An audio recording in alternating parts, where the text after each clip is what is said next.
तो RC academy की ओर से ये 6th प्रैक्टिस सेट है उत्तराखंड पुलिस के लिए। तो उत्तराखंड पुलिस के अलावा ये प्रैक्टिस सेट वैसे हमने उत्तराखंड पुलिस को टारगेट करके जो है स्टार्ट किया है, परंतु इसके अलावा आपका जो है एसआई है, पटवारी है, ग्रुप सी है और आपका बंदी रक्षक, फॉरेस्ट गार्ड आदि के लिए भी बहुत ही महत्वपूर्ण है। तो चलिए शुरू करते हैं ये प्रैक्टिस सेट। तो क्वेश्चन नंबर 1 है, विकास का विलोम शब्द। तो विकास का विलोम शब्द पूछ रहा है यहाँ पे। तो विकास का विलोम शब्द क्या होता है? तो विलोम शब्द का मतलब होता है उल्टा। तो अगर आप इन सभी ऑप्शन को देखोगे तो सभी ऑप्शन का पता होना चाहिए, क्योंकि कोई सा भी ऑप्शन किसी के लिए भी एग्जाम में पूछा जा सकता है। जैसे विनाश है, तो विनाश का उल्टा जो है आपका निर्माण होगा, है ना।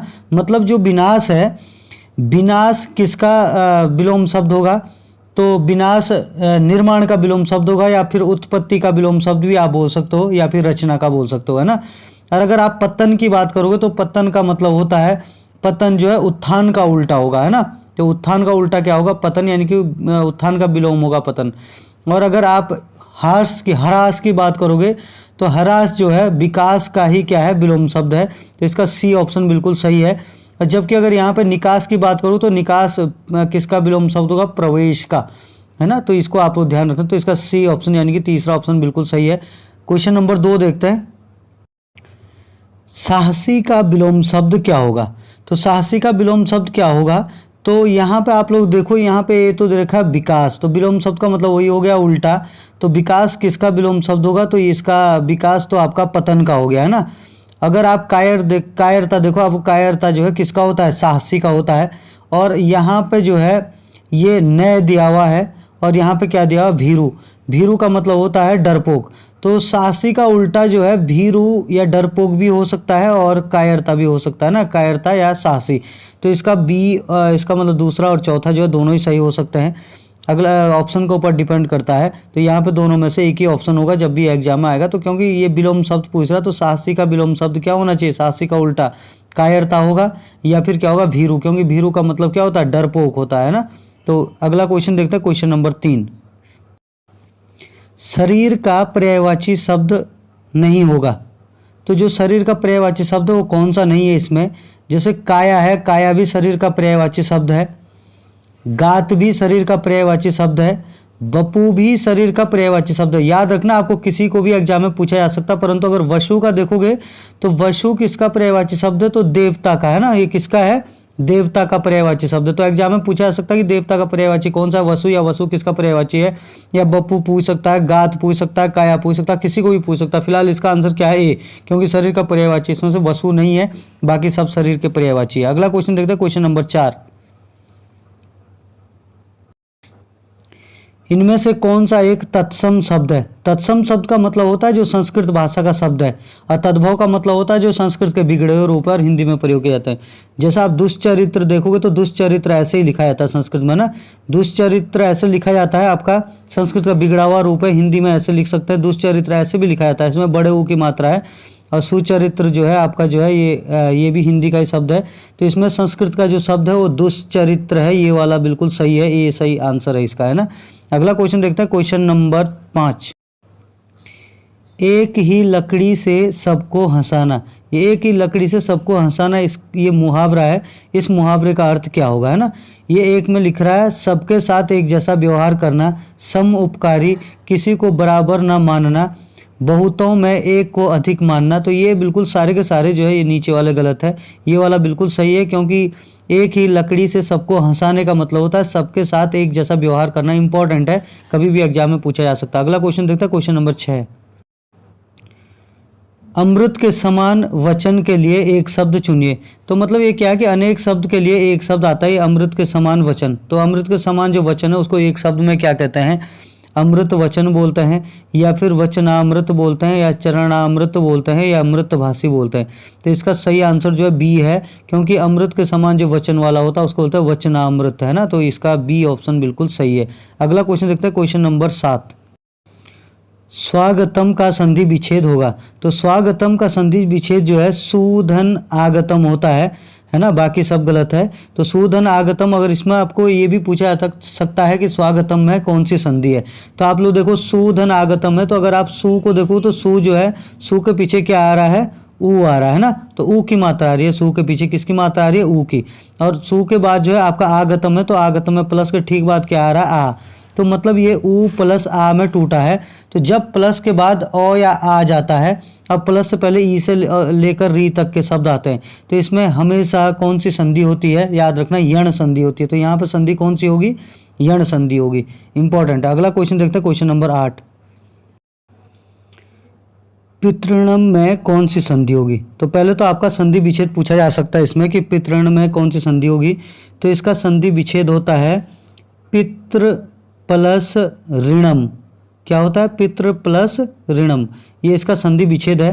तो ये टूटा किस में है, अगर आप पितृ की बात करो तो पितृ मतलब ये क्या है, री में टूटा हुआ है, और री प्लस री में जब टूटा है तो इसका मतलब अपने आप में टूटता है। जैसे ओ प्लस ओ में टूटा है, आ प्लस आ में, ई प्लस ई में, ऊ प्लस ऊ में, और री प्लस री में। तो जब अपने आप में टूटता है तो यहाँ पे हमेशा क्या होती है, दीर्घ संधि होती है। तो री प्लस री में टूटा है तो दीर्घ संधि, ए इसका बिल्कुल सही आंसर है। अगला क्वेश्चन देखते हैं, क्वेश्चन नंबर 9। पुराना का समानार्थक होगा। तो पुराना का समानार्थक होता है कि जो बिल्कुल क्या है कि उसके जैसा अर्थ जो देता हो, है ना। तो प्राचीनता का घोतक, यानी कि प्राचीनता का घोतक, वैसे प्राचीन भी पुराना ही होता है, परंतु ये इसका प्राचीन जो है इसका पर्यायवाची है। समानार्थी शब्द है मतलब उसके जैसा जो होता है, उसके समान जो होता है ना। तो इसका जो है नया, ताजा या युवापन जो है समानार्थक शब्द होगा इसका, है ना। तो इसका बी बिल्कुल सही आंसर है। अगला क्वेश्चन देखते हैं, क्वेश्चन नंबर 10। तो क्वेश्चन नंबर 10 है, इनमें से कौन सा शुद्ध वाक्य है। तो शुद्ध वाक्य छाड़ना 4 में से मुझको काम नहीं करना, मुझको काम नहीं करना ये गलत है ना। दूसरा देखो, अगर मेरे को काम नहीं करना ये भी गलत है। मुझे अब काम नहीं करना और मुझे काम तमाम नहीं करना ये भी गलत है। तो मुझे अब काम नहीं करना ये बिल्कुल सही है। तो सी आंसर इसका बिल्कुल सही होगा। अगला क्वेश्चन देखते हैं, क्वेश्चन नंबर 11। प्रयोग की किस अवस्था में अमीर खुसरो ने मध्य देश में बोली जाने वाली भाषा को हिंदी कहा। तो आप लोग ध्यान देना, ये प्रयोग की चौथी अवस्था थी। तो प्रयोग की चौथी अवस्था किससे संबंधित है, अमीर खुसरो से संबंधित है। ये क्वेश्चन भी एग्जाम में कई बार बन जाता है। या फिर मध्य देश में बोली जाने वाली भाषा को हिंदी किसने कहा, तो ये भी अमीर खुसरो ने कहा था। और कौन सी अवस्था में कहा था, प्रयोग की चौथी अवस्था में। जबकि प्रयोग की 5वीं अवस्था जो है, आपने फोर्ट विलियम कॉलेज का नाम सुना होगा। फोर्ट विलियम कॉलेज जो है कहाँ पे है, कोलकाता में। और 1800 ईस्वी में जो है फोर्ट विलियम कॉलेज की स्थापना की गई थी। तो फोर्ट विलियम कॉलेज में जो है प्रयोग की 5वीं अवस्था में बताया गया है कि जो फोर्ट विलियम कॉलेज है कोलकाता, वहाँ पे बोली जाने वाली भाषा जो है हिंदी है ना। तो ये प्रयोग की 5वीं अवस्था है। तो अगला क्वेश्चन देखते हैं, क्वेश्चन नंबर 12। त्रुटि विराम चिन्ह को किस नाम से जाना जाता है। तो ये त्रुटि विराम चिन्ह पूछ रहा है। तो आप लोग देखना, जो लाघव विराम है, लाघव विराम को संक्षेप भी बोलते हैं। जैसे आपका जो है डॉक्टर लिखा जाता है तो डॉक्टर के पीछे जैसे ये वाला चिन्ह लगता है तो ये लाघव विराम चिन्ह होता है ना। अगर आप लाप विराम चिन्ह देखो तो लाप विराम जो है ये इसको जो है ये लाप विराम करता आगे लोप विराम होगा। तो लोप विराम जैसा आपका ये होता है डैश डैश डैश डैश करके लोप, जहाँ पे खाली स्थान होता है, रिक्त स्थान, वो लोप विराम में आता है। और अगर आप हंस पद की बात करोगे तो हंस पद का मतलब होता है जैसे आपने कोई शब्द लिखा और वहाँ पे कुछ गलत हो गया। जैसे हमने यहाँ पे लिख दिया कि त्रुटि विराम चिन्ह और यहाँ पे को बाई चांस मिस हो जाता तो हम यहाँ पे ऐसे करके जो है लिखते और फिर यहाँ पे को लिख देते ऊपर, है ना। तो या फिर है ना ऐसे करके जो है यहाँ पे जैसे हमने लिखा लोप विराम चिन्ह है तो बाई चांस लोप का विराम होता बीच में छूटा तो यहाँ पे ऐसे चिन्ह लगा देते, तो इसके ऊपर फिर लिख देते वहाँ पे क्या है। तो ये जो इस तरीके का जो चिन्ह होता है ऐसे करके, ये वाला जो चिन्ह होता है इस चिन्ह को कहा जाता है हंस पद, है ना, ऐसे करके। तो हंस पद बोलते हैं इस चिन्ह को, है ना। और विस्मय विराम चिन्ह, जो हंस पद विराम चिन्ह है इसी को त्रुटि विराम कहते हैं। तो इसका सी सही होगा। और विस्मय विराम चिन्ह की बात करोगे तो विस्मय ऐसे होता है जैसे उल्टे आई की तरह होता है, ये विस्मय विराम चिन्ह होता है। तो इसका जो है बिल्कुल सी आंसर सही होगा। हंस पद का मतलब होता है त्रुटि विराम चिन्ह। अगला क्वेश्चन देखते हैं, क्वेश्चन नंबर 13। इनमें से कौन सा एक दंत्य वर्ण है।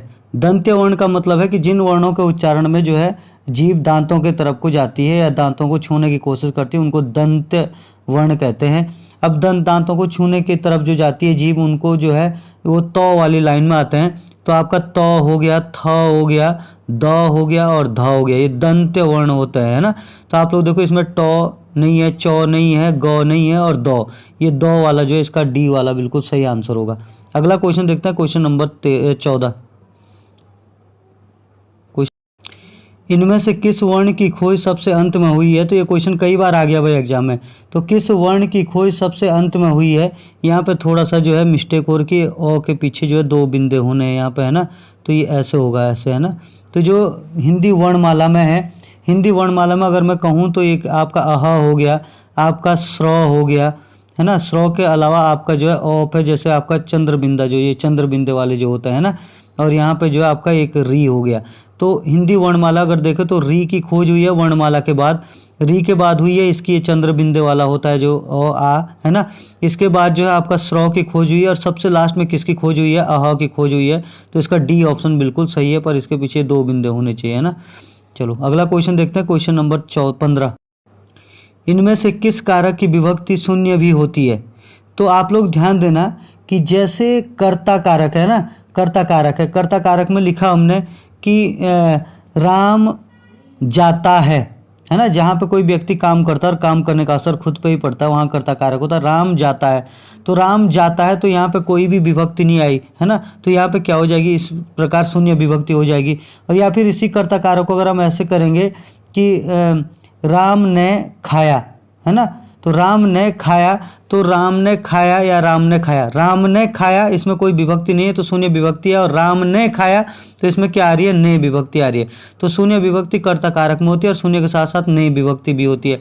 करण कारक, है ना, करण कारक में तो आपकी विभक्ति होगी जहाँ पे साधन होगा कि राम ने रावण को तीर से मारा, तो को विभक्ति होगी। और कर्म कारक की अगर आप बात करोगे तो कर्म कारक ऐसा कारक है जहाँ पे आपको देखो काम करने के लिए साधन होगा, जैसे राम ने रावण को मारा, है ना। तो राम ने रावण को मारा, अब रावण को मारा, या फिर ये बोला राम ने रावण मारा, तो यहाँ पे कोई विभक्ति नहीं है। तो कर्ता कारक और कर्म कारक इन दोनों में क्या होती है? विभक्ति शून्य भी होती है और इनकी अपनी अपनी विभक्ति भी होती है। तो इसका 4th आंसर सही है बिल्कुल, कर्ता और कर्म दोनों, है ना। अगला क्वेश्चन देखते हैं, क्वेश्चन नंबर 16। हिंदी को आर्य भाषा नाम किसने दिया? तो हिंदी को आर्य भाषा नाम किसने दिया? तो आर्य समाज के जो प्रवर्तक है स्वामी दयानंद सरस्वती, इन्होंने हिंदी को आर्य भाषा नाम दिया। तो इसका आंसर जो है सी बिल्कुल सही आंसर है। अगला क्वेश्चन देखते हैं, क्वेश्चन नंबर 17। हिंदी के सुप्रसिद्ध कवि मंगलेश डबराल का जन्म उत्तराखंड के किस जिले में हुआ?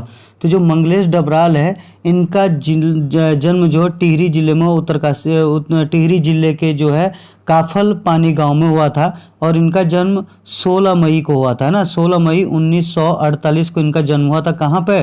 टिहरी जिले के काफल पानी गाँव में।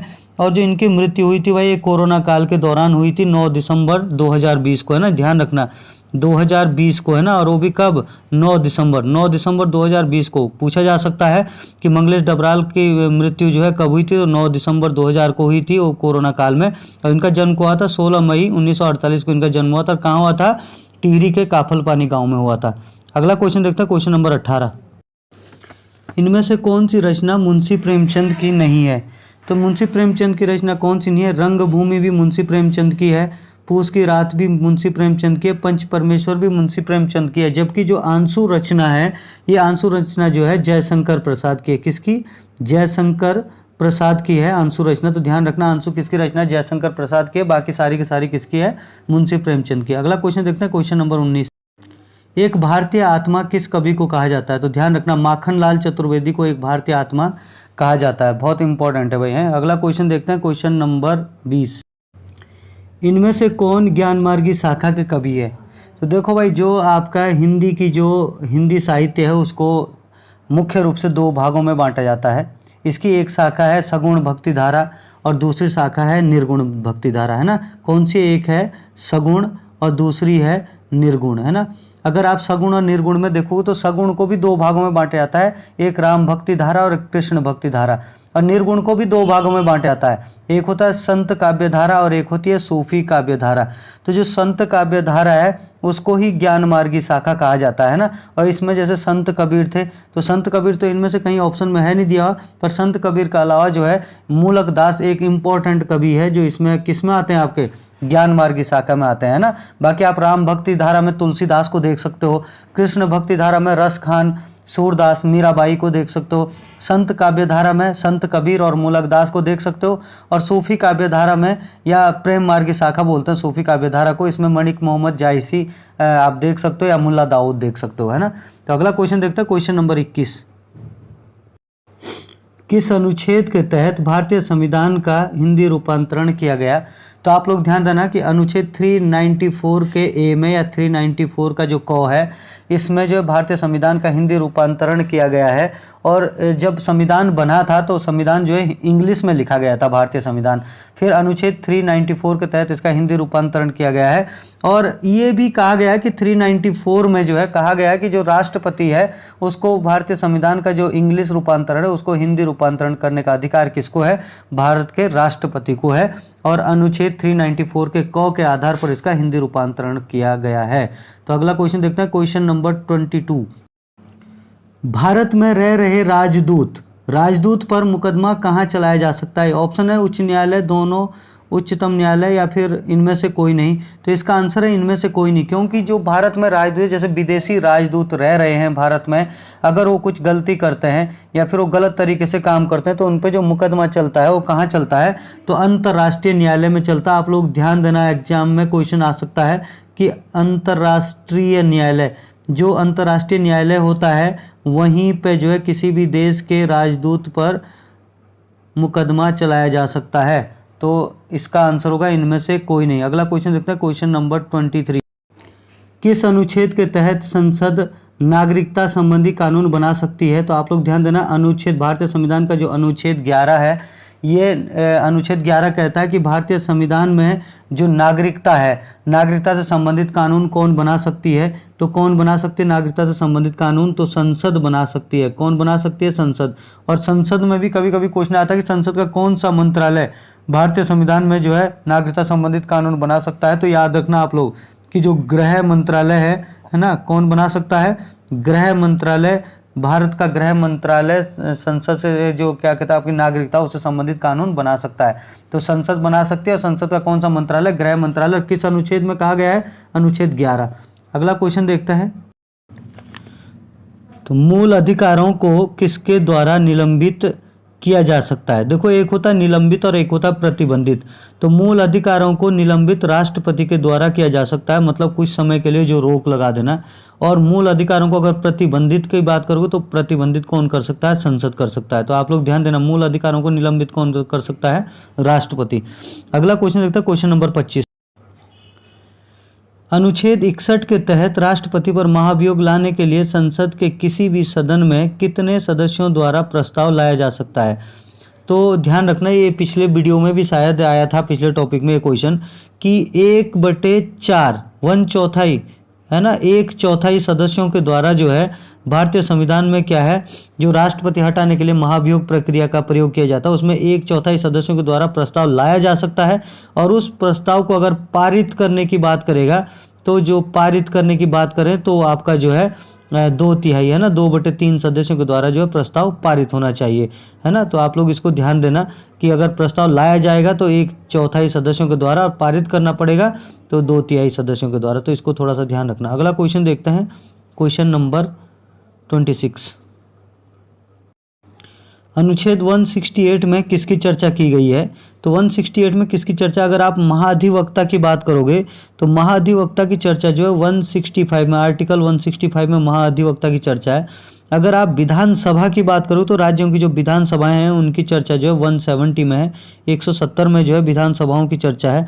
और अगर आप विधान परिषद की बात करोगे तो विधान परिषद में जो है विधान परिषद की चर्चा जो है 169 में है।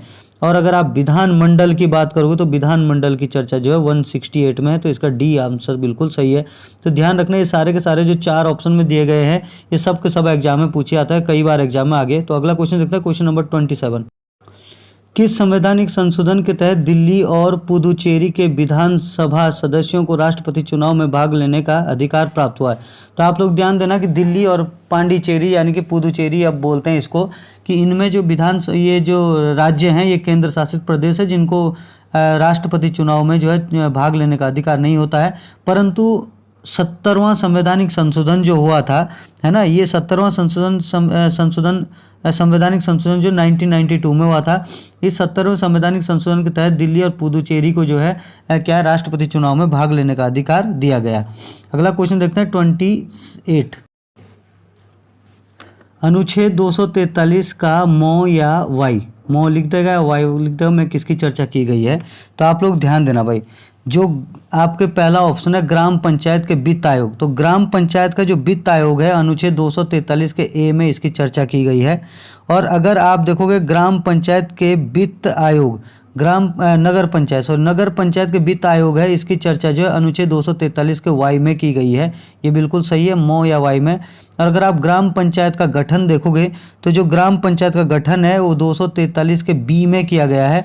और अगर आप नगर पंचायत का गठन की बात करोगे तो नगर पंचायत का जो गठन है वो 243 के जो है ओ में किया गया है ना, 243 के ओ में नगर पंचायत का गठन किया गया है। तो इनको भी आप लोग ध्यान देना, किसी का भी पूछा जा सकता है एग्जाम में।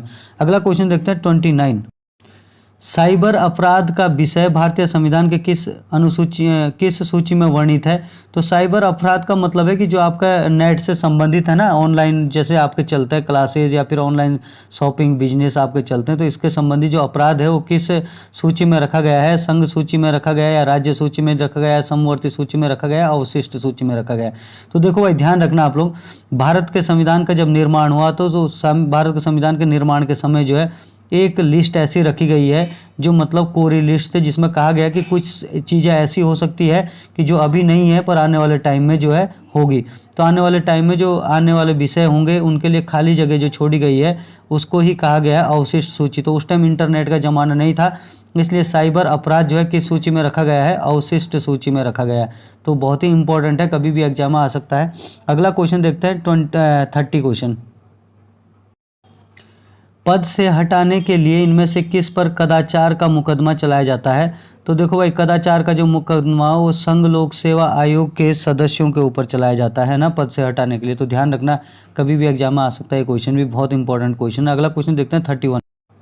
4:40 पर घड़ी में मिनट तथा घंटे की सुइयां कितने डिग्री का कोण बनाएगी, तो इसके लिए मैं आपको एक ट्रिक बता रहा हूँ। आप ऐसे करके जो है घड़ी बनाओगे, अगर आप घड़ी में देखोगे तो घड़ी में यहाँ पे 12 बजते हैं, यहाँ पे 3 बजते हैं, यहाँ पे 6 और यहाँ पे जो है यहाँ पे 6 और यहाँ पे 9 बजते हैं ना।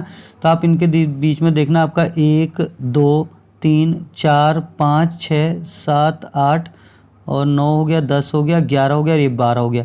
तो आप लोग देखो जरा, अगर हम समय की बात करें तो 4:40 बता रहे, तो 4 जो घंटे की सुई है वो लगभग जो है 4 पे रहेगी, और मिनट की सुई जो है 40 मिनट कहाँ पे बजते हैं, तो 8 पे जो है 40 मिनट बजते हैं। तो ये मिनट की सुई यहाँ पे होगी, है ना।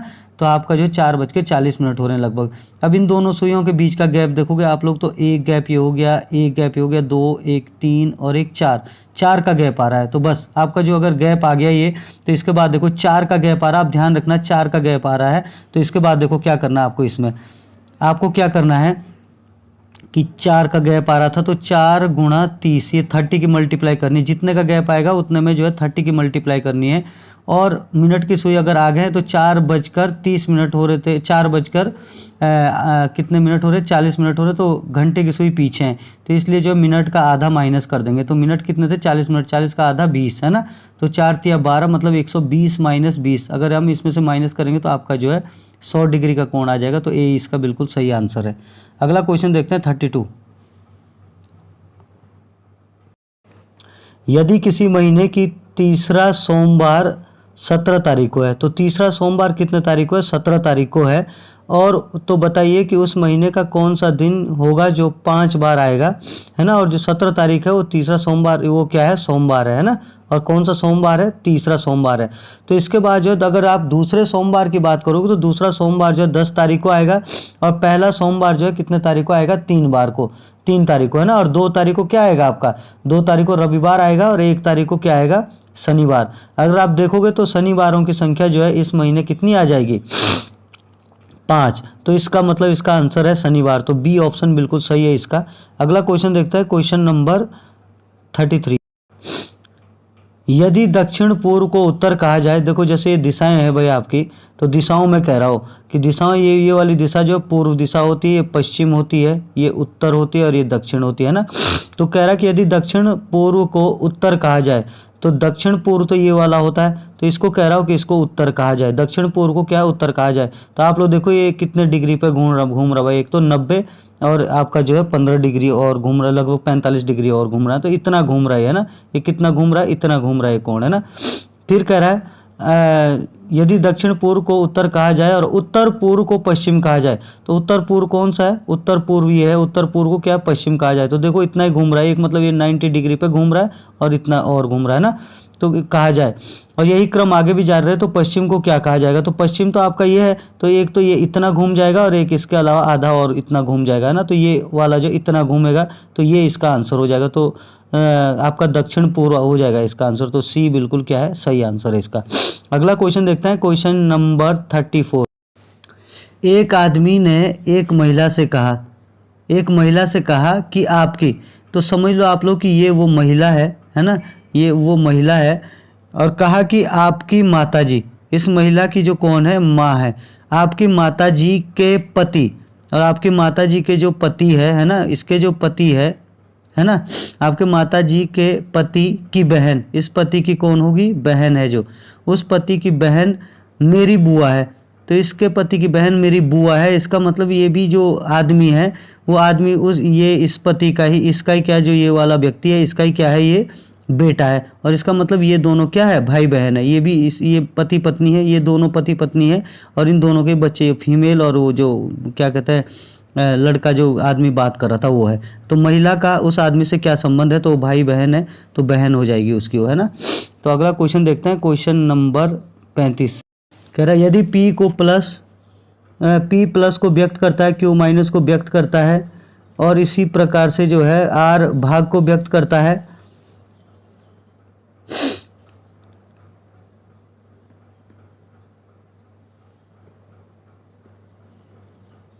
S गुणा को व्यक्त करता है, तो इसकी वैल्यू निकालनी हमें, है ना। तो आप लोग देखो कैसे निकालोगे भाई, 18 और फिर S लिख रहा है, 18 के बाद S लिख रहा है, और S किसको व्यक्त कर रहा है, मल्टीप्लाई को, है ना। उसके बाद 36 आ रहा है, और 36 के बाद R है, तो R किसको व्यक्त कर रहा है, R कह रहा है भाग को व्यक्त कर रहा है, तो R के जगह आपका डिवाइड आ जाएगा, और डिवाइड के बाद क्या है 12, R के बाद 12 है, 12 के बाद क्या है Q, और Q किसको व्यक्त कर रहा है, Q माइनस को व्यक्त कर रहा है, फिर 6 है, और 6 के बाद क्या है P है, और P किसको व्यक्त कर रहा है, P ये देखो P प्लस को व्यक्त कर रहा है, और इसके बाद P के बाद क्या है 7 है। तो हमें इसको सॉल्व करना है। अब तो सॉल्व करना, सबसे पहले डिवाइड वाले को सॉल्व करते हैं। अगर डिवाइड को आप सॉल्व करोगे तो 12 3 36, 3 आ जाएगा, है ना, ये 3 आ जाएगा, इनका डिवाइड 12 का भाग अगर 36 में दोगे तो 3 आ जाएगा, और 3 के मल्टीप्लाई अगर 18 में करो तो 18 3 54, तो ये हो जाएगा आपका 54। और इसको अगर आप देखोगे इधर वाले को, तो 7 में से 6 गया तो माइनस का 1 हो जाएगा, तो ये क्या हो जाएगा आपका, ये आ जाएगा आपका 7 और 6 है, तो 7 और 6 की अगर, तो ये हो जाएगा प्लस का 1, है ना, 7 में से 6 गया क्योंकि प्लस का साइन रहेगा यहाँ पे, तो ये इस तरीके से क्या हो जाएगा, 54 और 1 55, 55, तो 55 इसका सही आंसर होगा। अगला क्वेश्चन देखते हैं, क्वेश्चन नंबर 36। संगम साहित्य किस भाषा में लिखा गया है, बहुत ही महत्वपूर्ण क्वेश्चन है।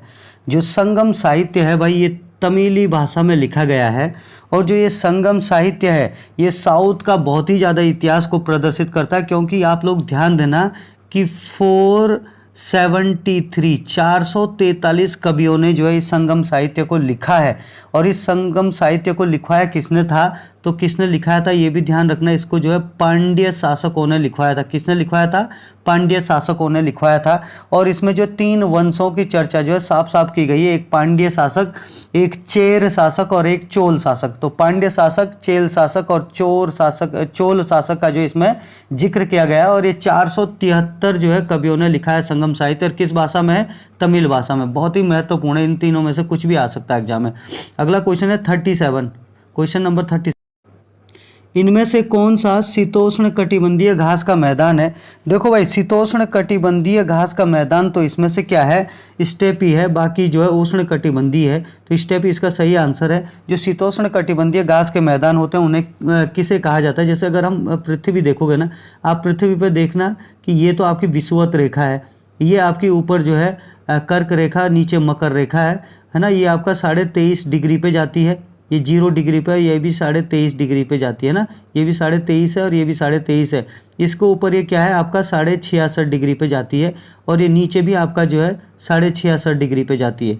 तो ये 66.5 डिग्री है ना, आपका 23.5 डिग्री से 66.5 डिग्री का जो ये होता है, इसको कहते हैं आप शीतोष्ण कटिबंधीय घास के मैदान। या 23.5 डिग्री नीचे हो चाहे ऊपर हो, 23.5 डिग्री के बाद जो 66.5 डिग्री तक का जो होता है स्थान, इसको शीतोष्ण कटिबंधीय घास के मैदान इन क्षेत्रों में होते हैं। और बाकी के अगर आप उष्ण कटिबंधीय देखोगे तो आप 0 डिग्री से 23.5 डिग्री तक ऊपर भी और 23.5 डिग्री तक नीचे भी, मतलब इस एरिया में जो होता है ये उष्ण कटिबंधीय घास के मैदान होते हैं। खैर इसका आंसर क्या है, स्टेप ही सही है।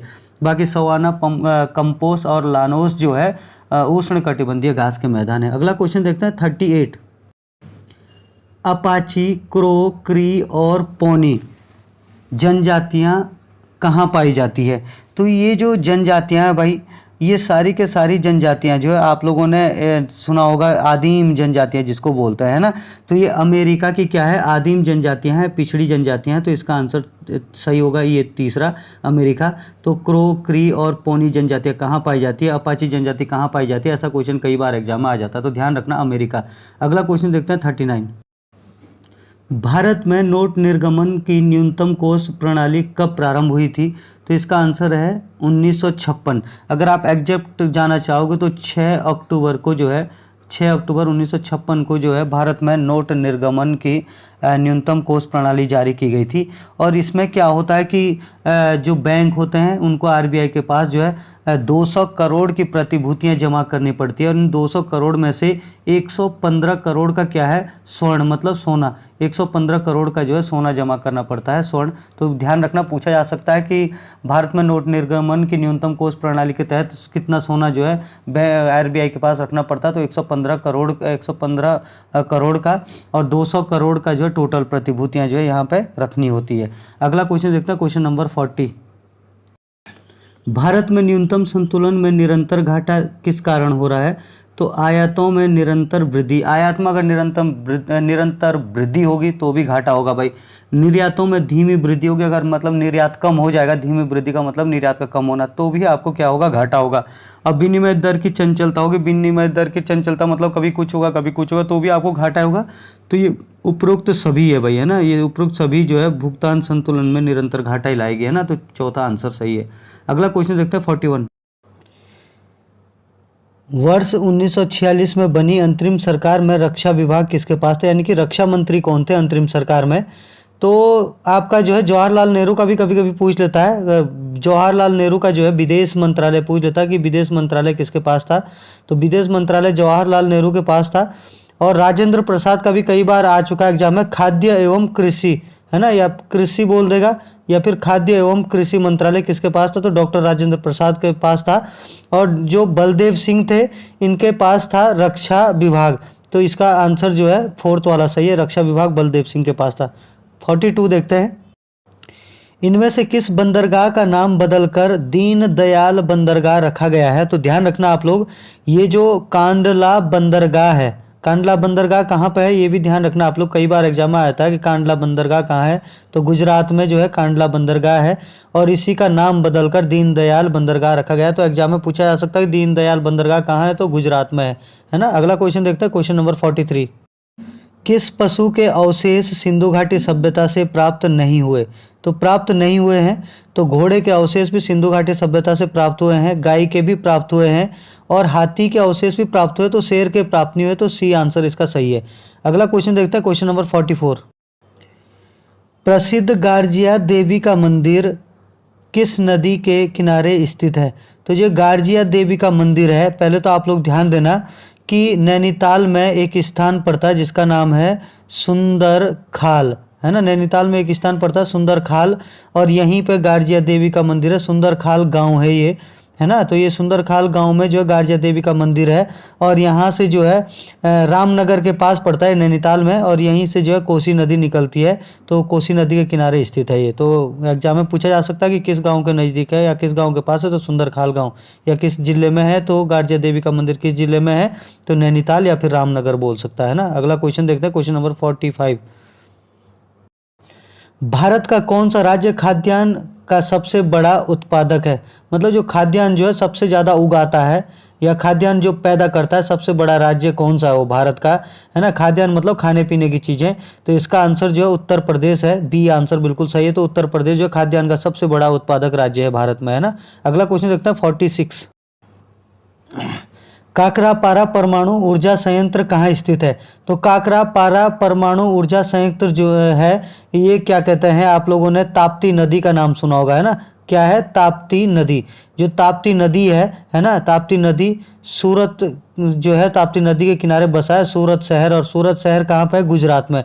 तो गुजरात के सूरत शहर के पास ही काकरापारा परमाणु संयंत्र है। ताप्ती नदी पर बना हुआ है और ताप्ती नदी के किनारे हैं। और ये जो आपका इसका आंसर जो ए सही होगा। यहाँ तो केवल राज्य का नाम पूछ रहा है, किस राज्य में है काकरापारा परमाणु ऊर्जा, पर किस नदी के किनारे हैं ये पूछा जा सकता है। तो ताप्ती नदी के किनारे हैं, या फिर ये भी पूछ लेता है कि सूरत किस नदी के किनारे बसा है। तो सूरत किस नदी के किनारे बसा है? तो ताप्ती नदी के किनारे बसा हुआ है ना। अगला क्वेश्चन देखते हैं 47। नूर सैन्य उपग्रह किस देश से संबंधित है? मतलब जो नूर सैन्य उपग्रह ये किसने लॉन्च किया है? तो ईरान ने लॉन्च किया है। और कब किया था इसको लॉन्च? तो ध्यान रखना 2020 में जो है ईरान ने लॉन्च किया है। कौन सा? नूर फर्स्ट सैन्य उपग्रह। तो अगला क्वेश्चन देखते हैं, क्वेश्चन नंबर 48। इनमें से कौन सा शब्द ऋग्वेद में उल्लेखित नहीं है? मतलब जिसका ऋग्वेद में उल्लेख नहीं है वो कौन सा शब्द है? तो देखो, जन का भी ऋग्वेद में उल्लेख था, संग्राम का भी उल्लेख था और ग्राम का भी उल्लेख था। जनपद का ऋग्वेद में उल्लेख नहीं है, तो इसलिए जो है इसका आंसर ए सही होगा। अगला क्वेश्चन देखते हैं 49। भीम बेटिका प्रसिद्ध है। तो भाई ये क्वेश्चन तो है ही, पर इसके अलावा और कुछ चीज़ें भी पूछी जाती है। तो भीम बेटिका सबसे पहले आपको ये पता होना चाहिए कि कहाँ पे है। तो आप लोग ध्यान देना, ये कहाँ पे है? मध्य प्रदेश में है। और जो भीम बेटिका है इसे 1990 में क्या है, इसको राष्ट्रीय महत्व के क्षेत्र में जो है शामिल किया गया था। और 2003 में इसको क्या है, यूनेस्को की विश्व विरासत में शामिल किया गया था। तो ये सारी चीज़ें ध्यान रखना। और ये क्या है, ये प्रागैतिहासिक चित्रकला के लिए क्या है, प्रसिद्ध है। तो इसका बी आंसर सही है। अगला क्वेश्चन, जीतल नामक तांबे के सिक्के जारी किए थे। तो जो जीतल नामक तांबे के सिक्के हैं वो किसने जारी किए थे, ये पूछना चाह रहा है। तो आप लोग ध्यान देना, इसका आंसर तो इल्तुतमिश है। पर इसके अलावा आप लोग ध्यान देना कि इल्तुतमिश ने 2 टाइप के सिक्के जारी किए थे। एक था तांबे के सिक्के और दूसरे थे चांदी के सिक्के, है ना। तो जो चांदी के सिक्के थे उनको टंका कहा जाता था, है ना। कहीं कहीं पे जो टक्का भी होता लिखा हुआ, परंतु इनको क्या कहा जाता था? टंका कहा जाता था। क्या कहा जाता था? टंका। टंका चांदी के होते थे। और जो तांबे के सिक्के होते थे जो इल्तुतमिश ने जारी किए थे उनको कहा जाता था जीतल। तो इनको जरा आप लोग ध्यान देना, एग्जाम में ये चीज़ें बहुत पूछी जाती है। अगला क्वेश्चन देखते हैं 51। राजकोषीय नीति का स्वर्णिम नियम है कि सरकार परिचक्र उधार प्रत्याशा करे वित्तीय हेतु निवेश के, है ना। तो इसका आंसर क्या हो जाएगा? निवेश के। तो 4th वाला आंसर सही होगा। ये इकोनॉमिक्स का क्वेश्चन है। अगला क्वेश्चन देखते हैं 52। कृषि लागत एवं कीमत आयोग CACP राष्ट्रीय स्तर पर न्यूनतम समर्थन मूल्य को संस्तुति देता है। मतलब ये CACP है, इसमें जो है इसके तहत पहले 23 फसलों को रखा जाता था, परंतु वर्तमान में जो है 25 फसलों को जो इस लिस्ट में लाया गया है। ये क्या है आपका, थोड़ा सा आपको जो इसकी फुल फॉर्म भी पता होनी चाहिए थी। कभी कभी एग्जाम में पूछ लेता CACP की फुल फॉर्म क्या है। तो इसकी फुल फॉर्म है commission for agriculture cost and prices, है ना। तो जो मतलब फसलों की जो न्यूनतम लागत मूल्य है इसके लिए जो है सरकार के द्वारा जो है प्राइस फिक्स किया जाता है। तो इसके लिए जो इसके अंतर्गत जो 25 फसलों को रखा गया है। जैसे इसमें अनाज है ना, इसमें गेहूँ, आपका दाल हो गया, तिलहन हो गया, वाणिज्यिक फसलें हो गई जैसे चना हो गया आपका। तो बहुत सारी चीज़ें जो इसके अंतर्गत आती है। तो 25 फसलों को जो है चिन्हित किया गया है। अगर इसको ध्यान रखना, 25 फसलों को, है ना। पहले 23 था, अब 25 कर दिया है। अगला क्वेश्चन देखते हैं 53। भारत में निम्नलिखित में से हट्टी, कोलार और रामगिरी इनमें से कौन सी धातु पाई जाती है? मतलब यहाँ पे कौन सी धातु पाई जाती है हट्टी, कोलार और रामगिरी में? तो ये जो है सोने की खानें हैं भाई, सारी के सारी, है ना। अगर आप हट्टी की और कोलार की बात करोगे तो हट्टी और कोलार जो है कर्नाटक में है, जबकि रामगिरी जो है आंध्र प्रदेश में। ये चीज़ें ध्यान रखना, सोने की खानें हैं सब के सब। अगला क्वेश्चन है क्वेश्चन नंबर 54। इनमें से कौन जीवित जीवाश्म के नाम से जाना जाता है? तो इसका आंसर है स्फिनोडोन। स्फिनोडोन जो है जीवित जीवाश्म के नाम से जाना जाता है। इंपॉर्टेंट क्वेश्चन है, कभी भी एग्जाम में आ सकता है। अगला क्वेश्चन देखते हैं 55। गंडक किस नदी तंत्र से संबंधित है? तो आप लोग ध्यान देना, जो गंडक नदी है वो नेपाल के धौलागिरी पर्वत से निकलती है। कहाँ से निकलती है? नेपाल के धौलागिरी, मतलब इसका उद्गम स्थल कहाँ पे है? नेपाल है। तो नेपाल के धौलागिरी पर्वत से निकलती है और ये नदी जो है भारत में बिहार के सोनपुर के पास जो है गंगा में संगम बनाती है, अर्थात ये गंगा नदी के तंत्र से क्या है? संबंधित है। कौन सी नदी? गंडक नदी। और निकलती कहाँ से है? आपका नेपाल से निकलती है और भारत में बिहार के सोनपुर के पास जो है गंगा में संगम बनाती है। अगला क्वेश्चन देखते हैं, क्वेश्चन नंबर 56। भारत का प्रथम जैव मंडल आरक्षित क्षेत्र किसे कहा जाता है या कौन सा है? तो आप लोग ध्यान देना, जो नीलगिरी है वो भारत का प्रथम जैव मंडल आरक्षित क्षेत्र है। और नीलगिरी जो है कहाँ पे है? तो तमिलनाडु और केरल और कर्नाटक है ना, तमिलनाडु, केरल और कर्नाटक में फैला हुआ है ये। और ये भारत का पहला जीवमंडल आरक्षित क्षेत्र है। और इसको जीवमंडल आरक्षित क्षेत्र में कब शामिल किया? तो 1986 में। एग्जाम में क्वेश्चन बन सकता है कि नीलगिरी को जो है जैवमंडल आरक्षित क्षेत्र कब घोषित किया गया? तो 1986 में। और ये भारत का पहला जैवमंडल आरक्षित क्षेत्र है। अगला क्वेश्चन देखते हैं 57।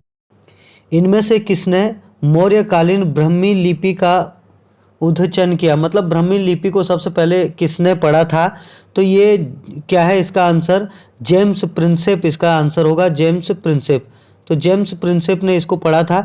तो 1837 में सबसे पहले जेम्स प्रिंसेप ने जो है अशोक के शिलालेख पढ़े थे भाई, इसी को कहा जाता है, क्योंकि अशोक के शिलालेख जो है ब्राह्मी लिपि में भी लिखे गए हैं। तो सबसे पहले किसने पढ़े थे? जेम्स प्रिंसेप ने पढ़े थे 1837 में। अगला क्वेश्चन देखते हैं, क्वेश्चन नंबर 58। मुगल काल के दौरान एक निजाम या भिस्ती को जिसने चमड़े के सिक्के जारी किए थे एक दिन के लिए राजा बनाया था। मतलब एक निजाम या भिस्ती था मुगल काल के दौरान, जो उसे या निजाम को या भिस्ती को जो है किसने एक दिन के लिए राजा बनाया था? तो ध्यान देना, इसका आंसर है हुमायूं। अब आप लोग देख लो किस कब बनाया था। आप लोगों को पता होगा कि जो हुमायूं है इसने बंगाल विजय की थी। तो बंगाल को जब हुमायूं ने बंगाल को जीता था, तो बंगाल को जीतने के बाद जब वापस आ रहा था, तो आपको पता होगा कि जो हुमायूं है उसका शेरशाह सूरी से काफ़ी प्रतिद्वंद चल रहा था उस समय। तो शेरशाह सूरी ने जो है, जो हुमायूं वापस आ रहा था उस पर अटैक कर दिया। और 1539 में क्या हुआ था? चौसा का युद्ध हुआ था। और चौसा के युद्ध में जो है शेरशाह सूरी ने हुमायूं को पराजित कर दिया था, क्योंकि हुमायूं पर अचानक से शेरशाह सूरी ने अटैक कर दिया था। और शेरशाह सूरी वैसे भी शक्तिशाली शासक बन गया था। तो इसमें क्या हुआ था कि इस समय जो है, जो ये निजाम या भिस्ती थे, इन्होंने जो है शेरशाह सूरी हुमायूं की क्या बचाई थी? जान बचाई थी। जब हुमायूं की इन्होंने जान बचाई तो हुमायूं ने उसी कारण जो है इस निजाम को या भिस्ती को एक दिन के लिए राजा बनाया था। और इसने निजाम ने क्या किया था? एक दिन के लिए जब राजा बनाया गया था तो इसने चमड़े के सिक्के जारी किए थे, है ना। तो इसको ध्यान रखना आप लोग। इसका आंसर जो है बी सही है। मुगल काल के दौरान सूरत एक व्यापारिक केंद्र था, इसे किस मराठा ने मुगलों से लूटा था? तो आप लोग ध्यान देना भाई, बात हो रही है यहाँ पे 1664 की। 1664 में मुगल बादशाह औरंगजेब थे। और औरंगजेब का जो है कहाँ पे? गुजरात के सूरत पर अधिकार था। ये बहुत ही बड़ा व्यापारिक केंद्र था। और इसी समय जो है शिवाजी का नाम सुना होगा आप लोगों ने, है ना। तो शिवाजी ने जो है उस समय 1664 में औरंगजेब से या फिर मुगलों से क्या किया था? गुजरात को लूटा था। ये बहुत महत्वपूर्ण क्वेश्चन है।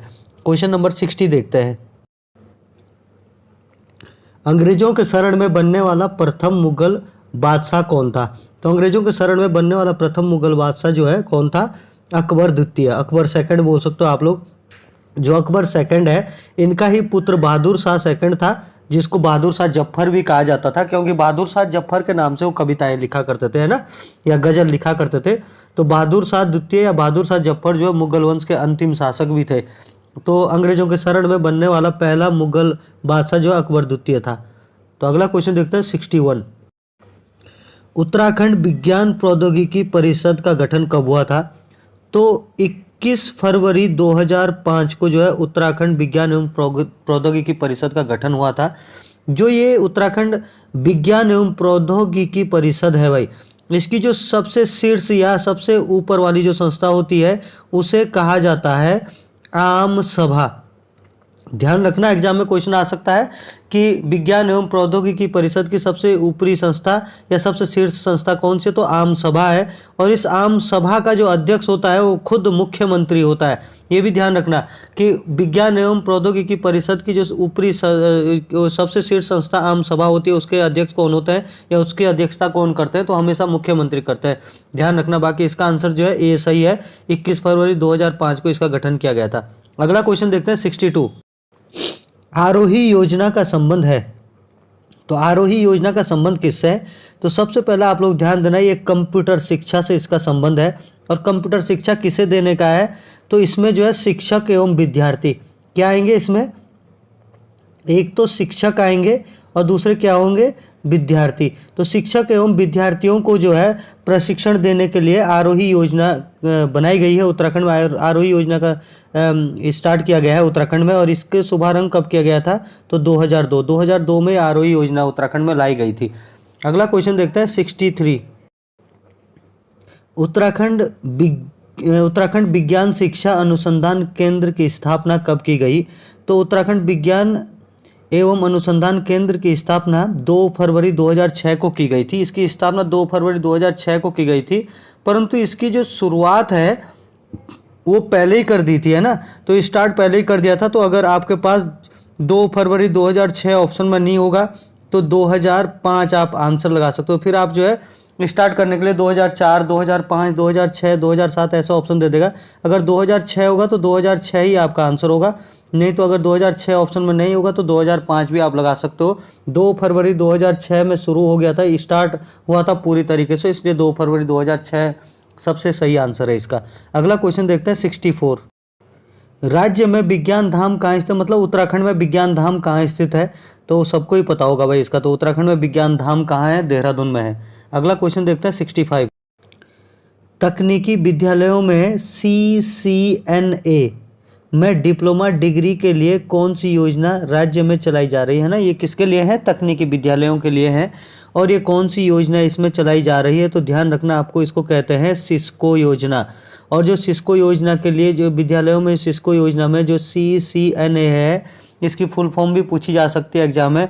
तो इसकी फुल फॉर्म है सिस्को सर्टिफाइड नेटवर्क एसोसिएट, है ना। क्या है इसकी full form, Cisco certified network associate. तो इसकी फुल फॉर्म है, ये भी आप लोग ध्यान देना। और ये सिस्को योजना से संबंधित है ना। अगला क्वेश्चन देखते हैं 66। राज्य में हर्मिटेज भवन कहाँ स्थित है, तो जो हर्मिटेज भवन है ये नैनीताल में है भाई, है ना। और जो हर्मिटेज भवन है ये नैनीताल में जो कुमाऊं विश्वविद्यालय है उसका भवन है ये। तो कुमाऊं विश्वविद्यालय की जो बिल्डिंग है उसको हर्मिटेज भवन के नाम से जाना जाता है, इसको ध्यान रखना। और इसका नाम जो है अब चेंज हो गया है, इसको कहा जाता है विवेकानंद विश्वविद्यालय कहा जाएगा। इसको विवेकानंद के नाम से जो है इसका नाम रखा जाएगा, है ना। मतलब रखा गया है, प्रस्ताव पारित हो चुका है। वैसे हर्मिटेज भवन या विवेकानंद भवन बोल देगा तो आपका कहाँ हो जाएगा, ये नैनीताल में है। और ये क्या है, कुमाऊं, जो कुमाऊं विश्वविद्यालय उसकी क्या है, ये बिल्डिंग है, भवन है ये, है ना। अगला क्वेश्चन देखते हैं 67। स्पर्श गंगा अभियान 17 सितंबर 2009। पहली बात तो आप ये ध्यान रखना कि स्पर्श गंगा अभियान कब चलाया गया उत्तराखंड में, तो 17 सितंबर 2009 की शुरुआत कहाँ से हुई थी और किसके लिए हुई है, ये भी पूछा जा सकता है।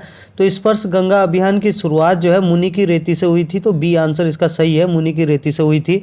और ये जो अभियान है किसके लिए चलाया गया था, तो स्कूल के जो छात्र हैं उनके लिए और देश की जनता के लिए गंगा की स्वच्छता के प्रति जो है जागरूकता के लिए बनाया गया था ये, है ना, ये अभियान। तो अगला क्वेश्चन देखते हैं क्वेश्चन नंबर 68। तो इसमें 2 क्वेश्चन थोड़े मिस हो गए तो इसके लिए क्षमा चाहूँगा आप लोगों से। क्वेश्चन नंबर 70 पे आ जाओ ना। क्षेत्रीय समस्याओं के प्रति जागरूकता बढ़ाने हेतु राज्यों के विद्यालयों में स्थापना की गई थी। तो ये क्षेत्रीय समस्याओं के प्रति जागरूकता बढ़ाने के लिए ये क्या है, आपका इको क्लब की स्थापना की गई है। और जो इको क्लब है ये किससे संबंधित है, पर्यावरण के, है ना। आपके यहाँ पे जो है क्षेत्रीय समस्याओं के प्रति जागरूकता बढ़ाने के लिए और साथ साथ में इस यहाँ पे जो है पर्यावरण भी होगा। पर्यावरण की समस्या और क्षेत्रीय समस्याओं के प्रति जागरूकता के लिए कौन से क्लब की स्थापना की गई है, और इको क्लब की स्थापना की गई है। बहुत इंपॉर्टेंट क्वेश्चन है। 71।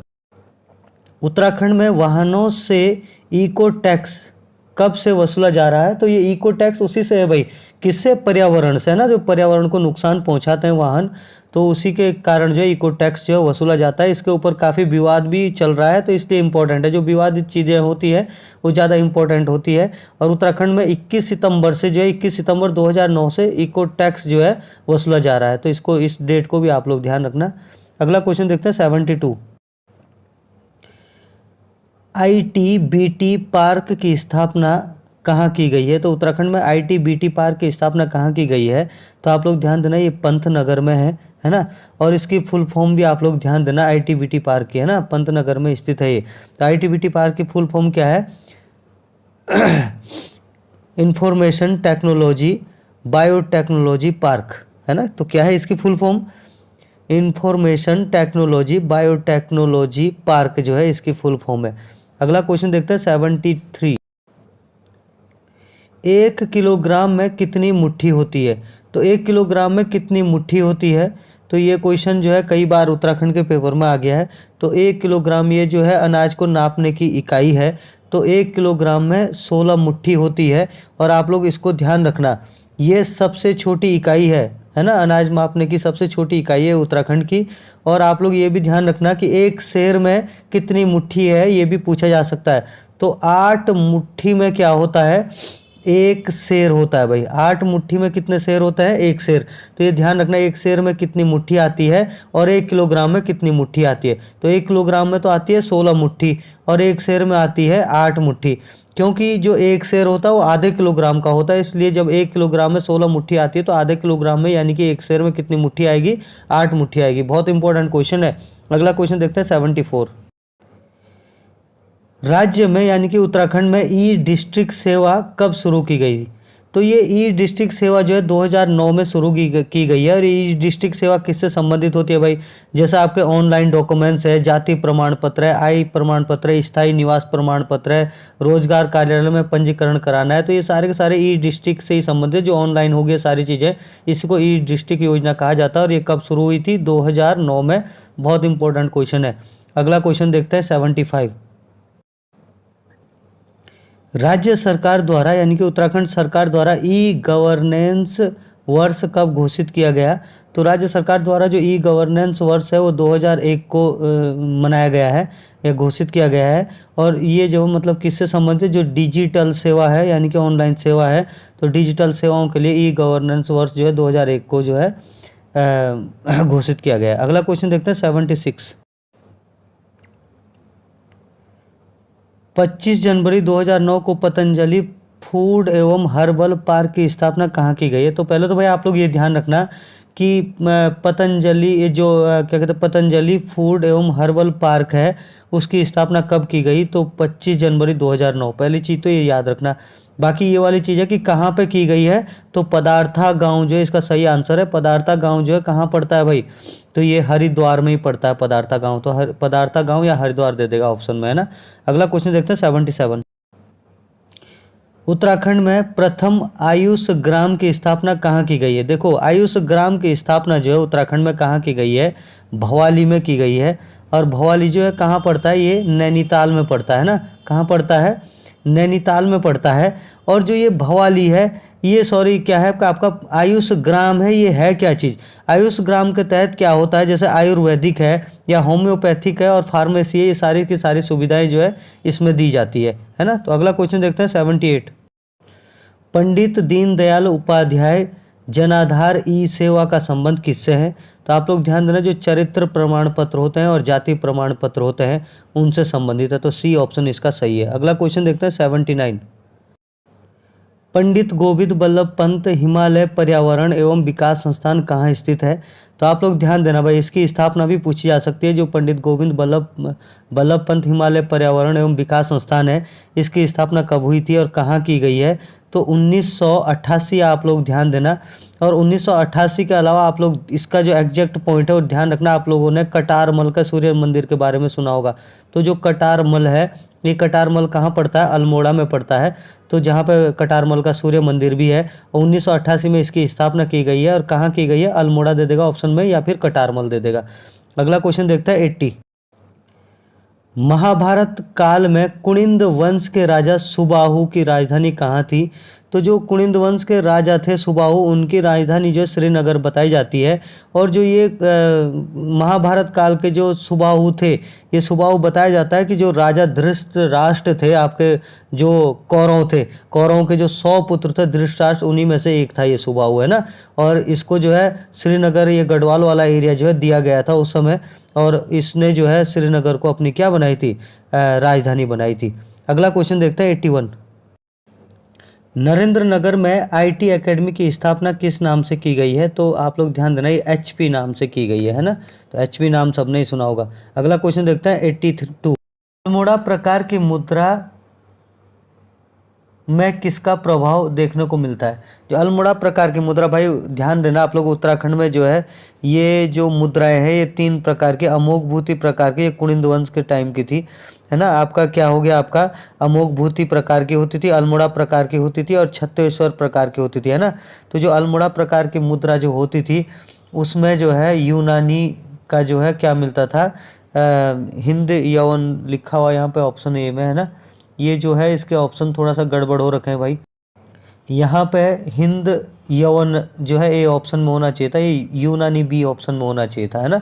तो यूनानी प्रकार जो अल्मोड़ा की मुद्रा है वो किस प्रकार की है? यूनानी प्रकार की है भाई। तो इसका आंसर जो है यूनानी, आप लोग याद रखना, जो अल्मोड़ा की जो मुद्रा है वो किस टाइप की है? यूनानी, है ना। यूनान से जो है मिलती जुलती है। अगला क्वेश्चन देखते हैं 83। कुनिंद वंश की कितने प्रकार की मुद्रा प्राप्त हुई है? कुनिंद वंश से संबंधित जो मुद्रा प्राप्त हुई वो कितने प्रकार की थी? तो वो 3 प्रकार की मुद्रा थी। एक थी अमोघ भूति, है ना, इसका आंसर तो ए हो जाएगा। एक कौन सी थी? अमोघ भूति थी, है ना। एक अमोघ भूति टाइप की थी, एक अल्मोड़ा टाइप की थी, है ना। और दूसरी कौन सी आती? तीसरी थी छत्रेश्वर, है ना, छत्रेश्वर टाइप की थी। तो जो अमोघ भूति टाइप की मुद्रा थी वो जो है अमोघ भूति ने जो है अमोघ भूति ने जो है उत्कीर्ण की थी, और उसमें रजत एवं ताम्र प्रकार की होती थी। जो अमोघ भूति की मुद्रा थी वो किस प्रकार की थी? रजत एवं ताम्र प्रकार की थी, इसको याद रखना आप लोग।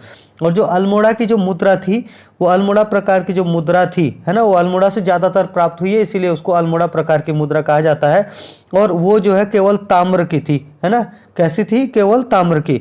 और जो छत्तेश्वर प्रकार की मुद्रा थी वो भगवान छत्तेश्वर से संबंधित थी। त्रिशूलधारी शिव जो है उसमें अंकित थे। तो एग्जाम में क्वेश्चन बन सकता है कि कुनिंद वंश की किस प्रकार की मुद्रा में त्रिशूलधारी शिव को जो है दर्शाया गया था?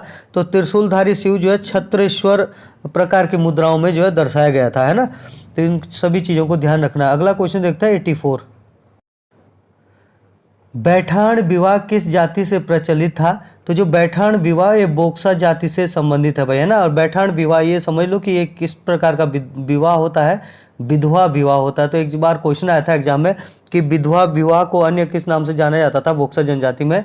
तो बैठान विवाह, है ना। तो ध्यान रखना है इसको। अगला क्वेश्चन देखते हैं 85। साकरिया देवता की पूजा कौन सी जनजाति करती थी? तो साकरिया देवता की पूजा जो है बोक्सा जनजाति के लोग करते थे। और जो बोक्सा जनजाति के लोग हैं ये साकरिया देवता की पूजा करते थे, परंतु किसके लिए करते थे?